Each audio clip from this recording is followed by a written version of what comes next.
Government hospital కాకుండా ఏమన్నా corporate హాస్పిటల్లోనూ అపోలోలోనూ ఇటెట్లు ఇస్తుందా? లేదు కదా. గవర్నమెంట్ చెప్పే ఉచిత విద్య అంటే గవర్నమెంట్ స్కూల్ ఇప్పటికీ ఫ్రీగానే ఉంది. ఏం బాగా ఇచ్చేది ఏముంటుంది? గవర్నమెంట్ ఫ్రీ వైద్యం అంటే గవర్నమెంట్ హాస్పిటల్ ఫ్రీనే, ఇంక వీళ్ళు ఇచ్చేదేముంది? పోనీ అదేమి నిన్న పాలసీలో అలాగే ఇప్పుడు కన్న వాళ్ళందరికీ కార్పొరేట్ హాస్పిటల్ ఫ్రీ అని కూడా ఏం చెప్పట్లేదు. అట్లాగే ఆరోగ్యశ్రీ ఉంటుంది కదా లెక్క. దానికి ఏదో యూనివర్సల్ హెల్త్ కార్డు ఏదో పెట్టారు కదా, ఆ కార్డులో నీ బిడ్డ పేరు కూడా పెడతారు. అంత మించి వీళ్ళు చేసేది ఏంది? అదనంగా చేసేది ఏంటంటే ఓ 25,000 ఇస్తాను నువ్వు బిడ్డనుగాను.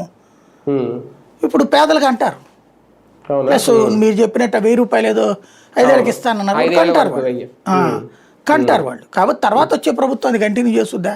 అప్పుడు ఎవరు గ్యారెంటీ? ఇప్పుడు ఈయన తీసుకొచ్చిన చట్టం రేపు ఏప్రిల్లో అమలైతే ఇప్పుడు కడుపు వచ్చినటువంటి వాళ్ళు ఇప్పటికే 2 ఉంటే 3వ వాళ్ళని కూడా కనాలనుకుంటే ఇప్పుడు బిగిన్ చేయాలి. చేశాక ఇంకొక ఏడాది, ఆ తర్వాత 25,000 ఇస్తారు, ఆ తర్వాత 2 ఏళ్ళు, ఆ తర్వాత ఎవరిస్తారు వాళ్ళని పోషణ అంటే? అప్పుడు ఏమి లేనప్పుడు ఏం చేస్తారు పిల్లల్ని? ఇదివరకు ఏం చేసేవాళ్ళు? 10 ఏళ్ళు వచ్చేవాడికి వ్యవసాయ కూలీలుగా పట్టుకుపోయేవాళ్ళు, భవన నిర్మాణ కూలీలుగా పట్టుకుపోయేవాళ్ళు, రైతు కూలీలుగా పోయేవాళ్ళు. అట్లా తీసుకెళ్తారు రేపు పొద్దున. అది భవిష్యత్తు కూలీలని తయారు చేయడానికి ఇప్పుడు చక్కటి ప్రణాళిక. అది మానవ వనరుల కొరత లేకుండా చూడాలనుకో.